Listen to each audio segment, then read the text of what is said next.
because I was a .com baby. So I was like that was my first job out of school. I was like, wow, this is easy. I got the money house, honestly, literally overnight. Of course, we lost it all. I lost it all because the .com busted, and it just like set me on this tailspin because number one, I got laid off. Number two, 9/11 happened. And number three, my dad got diagnosed with stage 3 colon cancer, all within about a year. That was the biggest, like, hey, wake up. What are you doing and why? Welcome to the Better Human Podcast. My name is Greg Witz, and each week we're going to be bringing you some incredible and inspiring guests and topics that are going to take your life to the next level. Thanks for spending time with us. Sit back and enjoy the show. Jen, welcome to the show. Thank you so much for having me. Good to be here, Greg. It is an honor to have this conversation. You just released your book, or your most recent book is Beyond Happiness, which is all around what we can do to create happiness within our businesses and culture and life and relationships. So we're going to, pick your brain today, and we're going to get all the thoughts from that as well. Yeah, cool. And, it's an important conversation. If you think about culture today, right, I think where companies maybe have a miss is they look at culture as like a quote on the wall, right? Mm-hmm. And we're seeing this massive, exodus of individuals from companies. Mm-hmm. We're seeing difficulty of people ghosting jobs, people sort of silently quitting. This is sort of the big conversation in the industry, right? Mm-hmm. And the companies that aren't experiencing this are the companies that actually focus on building that village. And we can sort of start that conversation around culture. Mm-hmm. So why don't I ask the question? What is culture? Well, one of the half jokes is that culture is what people do, especially when the boss isn't looking. I frame it in a way that, from a company standpoint, strategy is what you think, brand is what you say, but culture is what you do on a day-to-day basis. And I love what you said. It's not just words on the wall, because yes, you can have this fancy poster of your purpose and all your values, but what do they really mean? And are people actually living by them on a day-to-day basis with consistency? So that's how I frame it, in a way that makes it more practical, and not this like ethereal, like, oh yeah, what's today's culture going to be like? Because that's what we printed on our website. But how do people actually really live and breathe what we say in our purpose and values? The other thing I've heard about culture is a set of attitudes and behaviors. They're very, very measurable, right? We could actually we can adjust how we behave. We could change our mindset. So in the world that we're living in today, I think in order for a company to be successful, one of those the core foundations to that is their culture. Where are companies going wrong with this? I think the biggest thing is when they're not really walking the talk and living by what they say, especially at the leadership level. And I think they sometimes they consider it as, kicking off this program of like, hey, we just revisited our purpose and values, and this is what we're going to do. And then they think that's it. It's a living, breathing, it's a journey. And really, it's really analogous to the journey of our own lives. When we talk about happiness and what's beyond, that's how I look at what organizational culture is all about. It's like, how do you actually keep on tending to it? And that's why I use the metaphor of the greenhouse. It's like, how do we tend to our culture? Because it'll always have its ups and downs. Mm-hmm. We can recognize that, but how can we actually grow this thing, whether it's our personal, growth or the organizational growth in revenue and sales and profits? They all go hand in hand for me. So I think it's not seeing it from the long-term view. Right. I have a friend, once upon a time a client, but become a friend, and they've branched into their own company, and his entire core is people over profits, right? And really focusing on that. And I said to him, this is a noble sort of position. It's okay when there is profits, right? So how do we stay the course with that? It is difficult in business. And I agree with you. There's a direct correlation between the happiness of the culture and the return on investment and the bottom line. Mm-hmm. But what advice would you give to entrepreneurs that maybe get hit the hardest when it comes down to this stuff, trying to build this culture, but also trying to sort of, make it when it comes down to revenue? What guidance or advice would you share with them? Yeah. So I actually, respectfully don't agree with your friend. I don't think it's over profits. I think it's hand in hand. I think it's with. I think it coexists. It's people and profits, people, purpose, and profits that actually For me, how I've been framing it, and I write about this in the book, it's about the double ROI. So the traditional ROI, we know return on investment. If we don't have any, we know there's no company to talk about or to try and grow. But what's hand in hand, the other ROI is now the ripple of impact. And the Mhm. ripple of impact can actually coexist with the return on investment. It should. And that's the way I frame it. And that's the way I think we've been successful at what we do. Mhm. And so when you have a good sense of how to grow your company, realizing that people are an assets, not a liability, and that you're investing in them, they're in turn investing in you in different ways, obviously, right? With loyalty, productivity, engagement. But how that ripple of impact happens, we hear purpose all the time now. As a leader, we also need to know if we really want to live out those purposes, our Mhm. higher mission, we really need to get everyone aligned within the organization at the individual level of their own sense of purpose, of their own sense of values, and to ladder that up and align that with that of the company. That's when the companies out there that you see are truly living, like Airbnb, living by their we belong. They Mhm. consider everyone in the ecosystem to be living by that, not just their customers, not just the people that rent out their properties, also obviously their people too. Right, right. I have a client, food science company, huge global organization, like $2 billion plus annually organization. Mhm. And I met them many years ago, and I met the CEO. His name is TC, by the way. We had him on the podcast once upon a time, who read a book called The Story of Purpose. I don't know if you've ever heard Mhm. of it, right? Mhm. And through that book, started to create what he defined as his purpose, or create the purpose-driven strategy, right? Mhm. Which, became to nourish and nurture the world. And it's a really anchor to all their decisions and their culture and everything that they do. But I watched this leader, the CEO, go from conference, and it's a global organization, and we were doing a lot of work with their sales team, so we were flying around there as well. And I watched him give Mhm. this presentation over and over and over again. It wasn't just a presentation; it was a purpose. He was like speaking to a cause. He was like, "This is what Mhm. we are going to stand for, and this is what we're going to do." Anyway, fast forward the conversation. This is an organization that has done it so well, and they've created something called the Purpose-Driven University, where each individual within the organization can go through training sponsored by the Awesome. organization to discover their purpose and their Mhm. values. And if their purpose and values misalign with the organization's, they'll help you exit and sort of, do it in the most graceful way.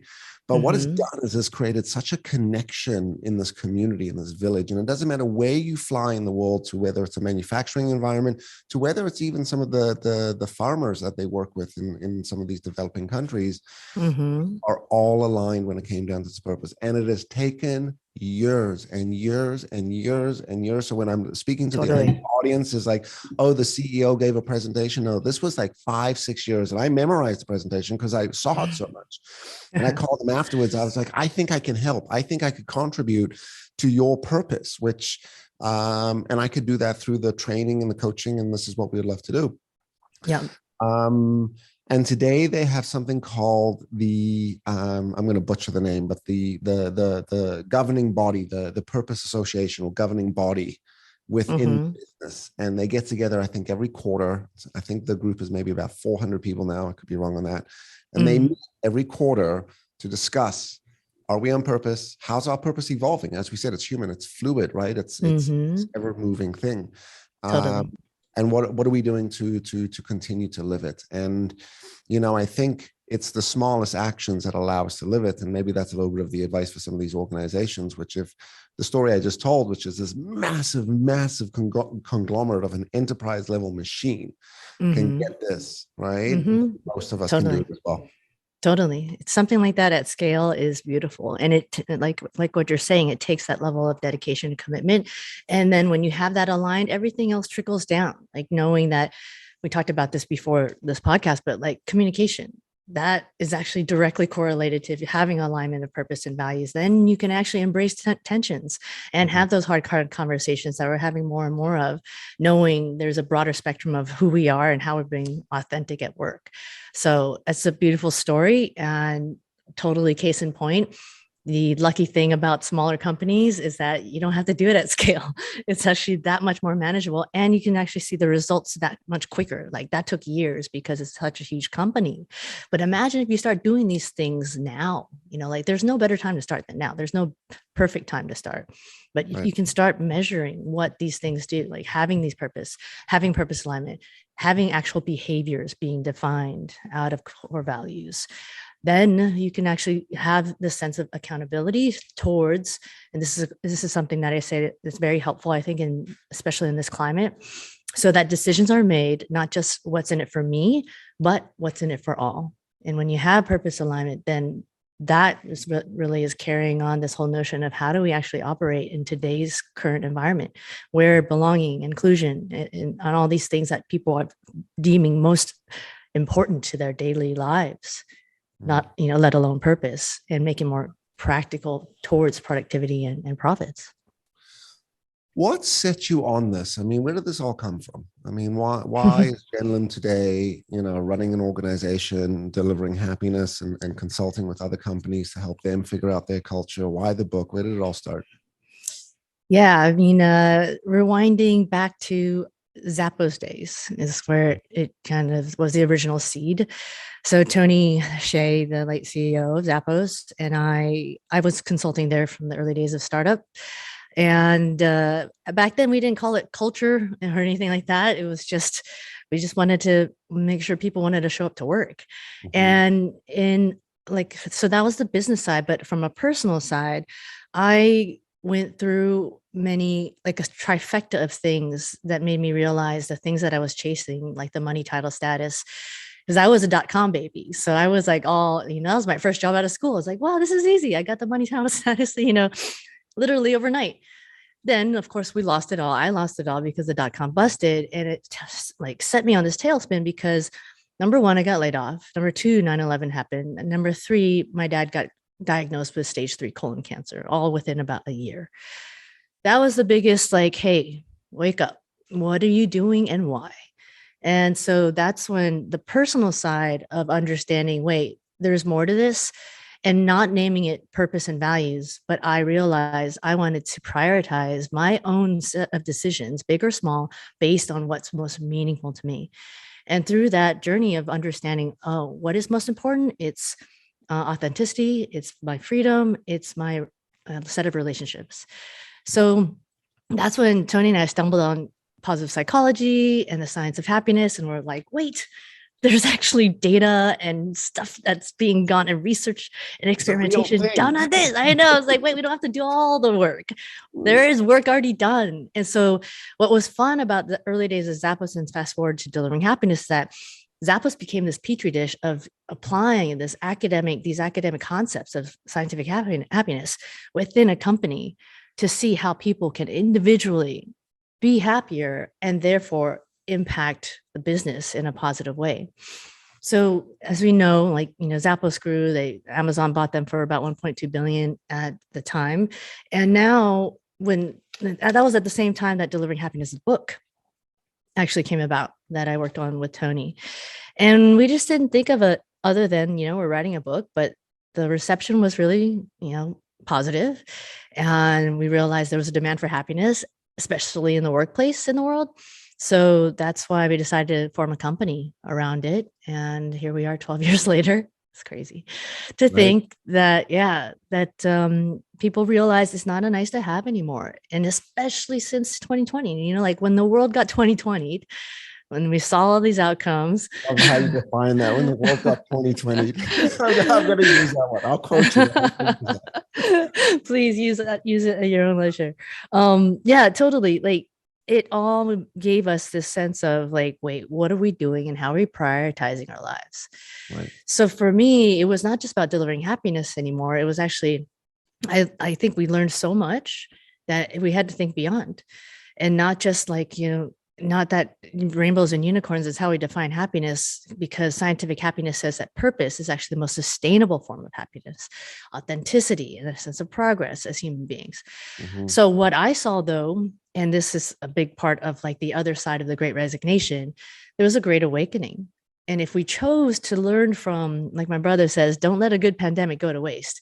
Right. If we chose to learn from it, that's where it went beyond for me, because it was not all about those highs. It's about understanding our lows, our Right. blind spots, our shadow sides in our growth of ourselves, so that we can, no matter what chaos is, swirling around us, we are grounded in what we can control, and that's within ourselves. Hey, so sorry to interrupt, and thank you for listening. I hope you're enjoying the show. If you like today's episode and you want to learn more about some of our programs, like the Better Leader program that can change your life, go ahead and click the link below. You're talking my world, that whole world of self-awareness, self-management, and as things are spinning, what can I do? I love how you defined happiness, or really made it sort of concrete, which is, I'm just going to paraphrase, we as human beings are happy when we have purpose, and we're moving towards something, when we're accomplishing steps along the way, right? So we're making progress. It's important. It's really, really, really important. I think, I like also the way you described it, which is there was this great awakening, which is, why should I be investing my time, right? I think social media also butchers this a little bit, where, people are like, you get generations get a bad rap, right? Which is one's entitled, or one's what. But I think it's people really sort of defining what's important. Considering we're living in this world, and I'm seeing this all over with my clients right now. So we've gone through the great resignation, but now we're going through lots of layoffs, right? Restructuring, they're reducing budgets. First thing they start to do is headcounts, right? They cut me out, coaching and training. How important is it for companies to double down in this culture conversation right now? I'm trying not to be as biased as I can, but I go with stats. I go with stats and stories. So how important is it? If we look at the companies that have been consistently on the high marks for, the best places to work, Fortune's best companies to work for, Glassdoor's top employers, basically those companies that double down on their people, they've actually outperformed financially the S&P 500 over the last 15 years. So that includes the downturns. Just remembering the context of it all, those that double down will actually financially be more successful, even in bad times economically. So that is the stat that I weigh heavily on, and then becomes the stories. And I think the difference now, the climate is so much different than we were 2020 BC before COVID. And so how, as leaders, can we get real about what people really need? And it's not checking them off that box of like, oh, wait, we need to invest in this and this and this. It's actually being very specific to your people's needs and actually actively listening to what they're saying. And then that's when the ROI will actually pay off, knowing that your people will not be quite quitting, because they know that, actually this person cares about me in my holistic way, not just my skills and responsibilities and role, but mentally. I mean, this is huge right now. Like, the whole thing about psychological safety and mental health. The fact that we can talk about this openly, whereas, 5-10 years ago, we could never say the 4-letter words of love and care. It's just like never. So how can we reinvest in our people mentally, emotionally, relationally? Obviously purposefully, even financially, to see where they're at, not necessarily be the mechanic and fix everything, but actually just help be the mirror, not only to ourselves as leaders, but to everyone that we're a part of in our ecosystem. Right. I love the fact you brought up mental health and psychological safety. Super important. And I'll share something else. One of the things that we've gone through as human beings is something called frontal lobe stress, where we've been maxed out from the pandemic, and we've had to reorg and relearn and remanage and reprocess everything: parenting, spousing, partnering, working, totally reading. So people, that conversation of mental health, like when someone's overloaded, right? Just think about like your engine's running hot, and like you haven't restored, or an athlete that just hasn't rested, right? You're going to fatigue, right? And those muscles, you're going to injure, the engine's going to get worn down. And that's a little bit of the human being. And that's where it comes down to psychological safety, right? Is provided we can actually help people restore and rev down and start to self-manage this stuff more effectively, where you're getting a much better human being. Mhm. Mental health doesn't have to be us doing all the things for them. It just has to be, in some cases, us providing the environment or the conversation or the ear to let someone, what we define as emotionally vomit or express, get it all Mhm. out and talk through things, right? Totally. Yeah. Right. And that's and to your earlier point, it's at a global state of, so Gallup's latest state of the workplace is showing that this is no surprise, right? Stress levels are at an all-time high. And it's largely, I mean, you're looking at the data, probably because we haven't processed all these things that have happened to us. And it's physiologically stored in us, whether or not we acknowledge it. And so what, kind of building on what you said, I think we as leaders, just providing that space, that psychological safety for people to be curious about their own state and what might they do differently to test, be their own petri dish on themselves. There's no one thing that, like self-care regimen, it's not like this equation we can give a recipe. But if we can provide that environment where people can be curious about, hey, what is it that I really need? Because I'm totally burnt out and I have no idea what to do. But then like just, providing the questions, and that's like a safe space to test it on themselves makes a huge difference on the day-to-day. Yeah, and the key is one needs to manage and has to participate with themselves in this. There's a Mhm. responsibility for them to ask and to start to try some of these tools. Totally. Right, amazing. I'd love to hear some of the things that you guys are doing internally at your company. Yeah. So I've really been big about like how do we treat each other more wholly? And I kind of mentioned this earlier. So we have quarterly check-ins where it's like if you imagine like different pieces of a pie, each pie represents what I said earlier, mental space. Where are you mentally? Where are you emotionally? Where are you relationally, physically, financially, purposefully? So having those quarterly check-ins, and at first it's probably like a bigger, you know time duration or effort to talk through that, but then it becomes quicker. It's like, oh, okay, what's going well in that pie? Oh, these are great, let's celebrate those. Oh, what's not going well, let's talk about that. What is it that we can focus on for the next quarter? So that's been really helpful to get a genuine pulse, of overall individuals as a whole person. And that's like the bridge, right? Like when you have purpose alignment, this is also a different bridge of alignment of like, oh, that's what you're going through right now. That's interesting because that's exactly what I'm going through too. So that's individual, but we, encourage people to talk about it. But the thing we're doing as a group as well, and we just launched this, is doing a My Greenhouse program. So my greenhouse is basically, it's in the book. It's the greenhouse model, and we're drinking our own champagne. Like, what are we doing for ourselves to nurture our own greenhouse? So we just kicked that off. Cool. We've Can been you, can embedded you, in, can you explain the greenhouse? Like, I understand what you're talking. It's in the book. Can you give us the yeah. overview? What's in the greenhouse? Like, what represents there? Like, Yeah, so the greenhouse, if you can imagine, there's a pyramid. There's the what, there's a who, and then there's the how, which is both of them together. So the pyramid is really simple, like values and behaviors in the bottom. That's like kind of the core. On the top is your North Star, your purpose. And in the middle are greenhouse elements. And what we know, there's a whole bunch of like little levers in there that you can work on. So it could be a sense of control or sense of progress or your relationships.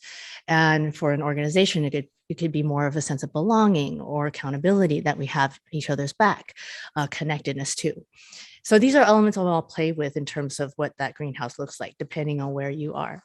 And then the who part is the me, we community, concentric circles. And the me is in the middle for a reason, because we start with the me. So all of these elements of the greenhouse can apply to the individual, to the team, and to the organization. And that's basically the greenhouse of whether you're talking about your own personal one or your team's greenhouse or the company's greenhouse. The My Greenhouse program is basically deep diving into each individual's greenhouse first. And we found, we're testing it right now, but it's been such a nice way to re-enter this space with the sense of, we really want to talk very candidly. We want to be transparent and like listen to what's being said, and we want to be able to help in the process of processing everything. So it's not just thinking about aspirationally where we want to go, it's also being real about where we've been and where we are right now. Because like you said, a lot of people haven't even given themselves permission to process. So by opening up that space, it's been really cool because and everyone's at a different place. Some people are like thriving. Right. They had a really great learning lessons, and some people aren't. But by creating that safe space and having this open dialogue of like where your own personal greenhouse is, that's something that we're doing right now. That's cool. That's very cool. Love the concept. How much of this is important to do like together physically and going into quotations, going into the office together versus living in this remote world? I mean, how much emphasis are you putting on the community being together versus just operating remotely? Yeah, because we've been actually remote since day one, so this wasn't a huge shift for us. So we're used to that, but we're definitely looking forward to the next time. We've done all hands meetings in person prior to 2020 BC, but so that's what we're looking to do. But right now, because we're a global organization, it's just somewhat more effective and easier to do it online remotely. But we're also used to it as well. But we definitely can't wait to get back together again as a whole. Well, you are a big group, and I mean, I get this question a lot from companies, people, and culture, which is we get into the conversation of what is their plan to reintegrate, to align, to like where does this whole culture and purpose and happiness kick in, right? Anyway, I heard something great the other day from a client, and they said, look, one of the ways we're going to do this is people are independent and autonomous, and they could do their work, right? They could do it wherever they want, whenever they want. We're going to ask them one question, which is, what can they do to ensure that they're going to continue to be successful and productive and blah, blah, blah. Like, what do they need, right? The second question we're now going to ask is, now moving beyond them, let's think about the team. So what does the team need for it to be successful, right? And that's the community and the relationships and the problem solving and the collaboration. So go ahead and make your decisions based in these two areas, right? Which is this something that I need to do for the team because it's better and the team gets together or whatnot? Or is this something I'm able to do independently? And I thought that was actually a really, in quotations, solid plan, right? Because I speak to a lot of other companies and they have no clue what they're doing, right? It's just like, we're still trying to figure it out. And I always want to advise them that like, it's part of the organization's responsibility to lead this discussion. Right? Totally. Yeah. And that fits really nicely with the maybe community, and in the sense of having that visual reel is like a reminder that they all coexist. They all can if you want to. So that is not a zero-sum game, that it actually is a positive sum game when you look at all three layers at the same time. And just to be very clear about community, it's not just necessarily where you live, but also we consider your customers, your partners, your vendors, they're all part of it, everyone in your ecosystem. And then you can kind of imagine like how these like greenhouses, like from the individual one to the team greenhouse into like, the greater macro greenhouses that we're seeing right now. And how can we all point towards that greater North Star of growth together? It's amazing. It's amazing. By the way, I'm planting a bunch of vegetables today. No way. Awesome. Yeah. It's my own little greenhouse, right? And then I'm gonna nurture this greenhouse as sweet. it should. That's so cool. Awesome. So just for the audience, the book Beyond Happiness, where could they find it? Your favorite bookstore. It should be everywhere right now still. Or actually just we're about to hit our 1-year anniversary with it. So it's been a journey. And I think these days, especially with book launches, it's never really just like a launch. It's totally the long tail. And it's so interesting in having conversations like this with you right now versus where we were a year ago, and how like how much has really shifted, and at the same time been more grounding now that we've had a bit of time. So it's been the long tail of having this conversation. What does it mean now? And I think it's healthy for us to ask these reflection questions so that we can be better designers for our present and our future. I love how you define that, better designers for us, right? For our future. We have a lot of impact on that, right? Hmm. Have you thought about the Totally. next book yet? Oh, wow.